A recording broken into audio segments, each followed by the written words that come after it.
I want to contrast two types of athletes. Power athletes, like sprinters, and endurance athletes, like marathoners. Am I in your way? No. Okay. So sprinters, in general, they're lean. They don't have fat on their body. They're very muscular, and they're powerful and explosive. This is a picture of a sprinter. So look at this guy. This is a high caliber sprinter. He's got huge muscles.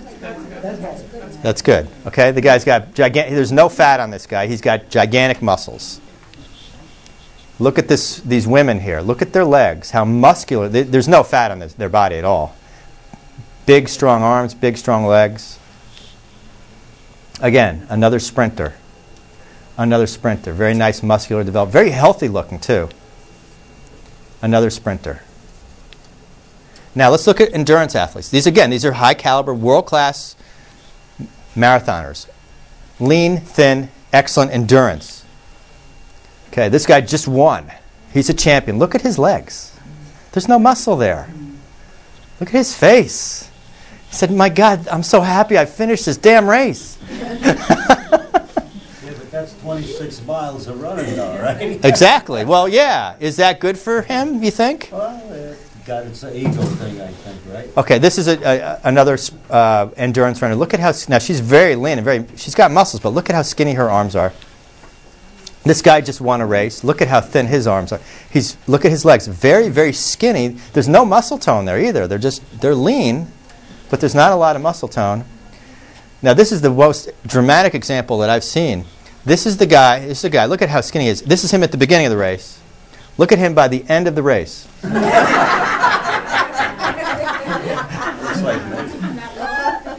Now, believe it or not, this guy just ran a marathon. Look at him. He doesn't even look like he can stand. Does he look like an athlete? Now, I'm not saying it's not an incredible achievement, but is he really doing himself good? And I can show you some articles now or some stuff. So first of all, which body is best for health and performance? It's pretty clear that you'd probably rather have that body than this body. And these are both Olympians. This guy's an Olympic athlete. Look at him. I have a whole bunch of articles or little blurbs that come from the newspaper about people dying running in marathons. And these people just didn't wake up one day and say, oh, I'm going to run a marathon. No, they've been training for months. Some of them are world-class athletes. And they're dying 22 years old. I have 26 years old, 32 years old. These people are in great shape, yet they're dying while they're running marathons. Over and over again. We see all these runners in Tucson, more marathon deaths, yet more deaths. This is an article that came out in some magazine. Are you running yourself to death? Participating in a marathon can put severe stress on your body. It was written by Dr. Siege. And his conclusion was, they analyzed the blood of marathoners less than 24 hours of a race after race and found that high levels of inflammatory and coagulation markers that are also associated with heart attacks. And I have hundreds of these studies showing the same thing. Now, I work in the emergency department. I'm a board-certified ER doctor. And if someone comes in with chest pain, we measure certain things to see if they've had a heart attack. We measure something called troponin. Anybody hear of troponins? You lab people have heard of them, right? Well, I have study after study showing that if you run a marathon, your troponin levels actually rise. Not only that do they rise to levels that we would consider to be positive for having a heart attack. And in one study I saw 90% of the runners, I'll say it again, 90% of the runners actually had levels of troponins that were consistent with a heart attack. That's pretty scary stuff. Not only that, levels of histamines rise, other levels of inflammatory markers rise. So the question is that he asks, are you running yourself to death? Participating in a marathon can put severe stress on your body. Now, actually, obviously, marathoning is an extreme thing here, okay? It's much more than going on the treadmill. But if you think about it, a marathon is about 2 to 3 hours in length. Now, if you go on the treadmill and work out for an hour, is that too much? Is 2 hours too much? How much is too much, right? How do you know when you reach the point where you've actually started to hurt yourself? So I'm going to talk about that in a little bit, but there is a point, right? Too much of anything is no good. Too little of anything is no good. And if you ever heard me talk before, I always talk about the Goldilocks principle, how you want things to be just right. You don't want your soup to be too hot or too cold, or your bed to be too hard or too soft. You want things to be just right. Too much exercise is very bad for you. Okay? People go to the gym, right? Okay?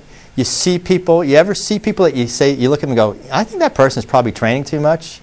There's always that lady that's sitting there on the treadmill or on the exercise bike, and you see her every day, and she's always there for an hour or two, and she looks terrible. She looks older than she should, or a guy. Yeah, it actually ages you.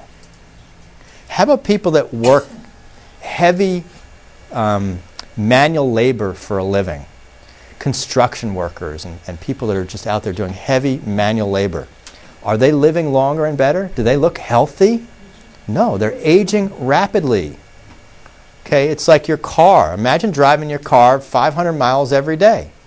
Is it going to last longer? Is that good for the car? No, you're aging the car. So the next myth we have here is athletes are examples of perfectly healthy human beings, which of course is not true. Athletes have a shorter lifespan than the average couch potato. What is the life expectancy of world-class athletes? Not so good. The average elite athlete will die by the age of 67. That is considerably lower than the 76-year life expectancy of the average American. Do you want to hear something that's really scary? According to the NFL Players Association, the average life expectancy of an NFL player is 58 years of age. Wow. There was a game last night. The Miami Dolphins were playing. Who did they play last night? I don't know who they played, but the Miami Dolphins have a running back. His name is, Ricky Williams. Anybody ever hear of Ricky Williams? Well, Ricky Williams was a great runner coming out of college. He was fantastic. And then he took a few years off. He had all sorts of problems with drugs and whatnot. And now Ricky Williams is back. And they were commenting. I was listening to the radio on the way here, and they were saying, God, Ricky Williams is running like he's 25 years old, and he's 32. And the other announcer said, yeah, but he took those years off. And so he has less mileage on him. He's not burning himself out like the other running. And they actually said this. And it's true. So you have a run, because most running backs don't make it past age 30, 31. They're done. Their careers are over. Yet Ricky Williams is going very strong. Why? He took those years off and didn't put on the mileage. Okay? Have you guys seen Brett Favre lately? You know who Brett Favre is, right? Brett Favre is 39 years old. He looks like he's in his 50s. Why? Because he trains like a maniac. Okay, these athletes, they age very quickly. They're not healthy human beings. They don't live as long. This is not good for you. They're like the manual laborers out there just busting their backs every day. This is a myth. You'll get back. Exercise myth number 4. A very slow heart rate is a sign that you're in great shape. No. The fact is, an excessively high heart rate is a sign of cardiac damage. If you come into the ER and you have a very slow heart rate, we say you have bradycardia. Get out the pacemaker. Yet there are athletes, long-distance training people, I won't say marathoners anymore, that brag, oh, my heart rate's 40, I'm in great shape. No, you've actually hurt your heart. Mine's 54. Okay, this is a sign that your sympathetic and parasympathetic nervous system have actually been distorted by exercise.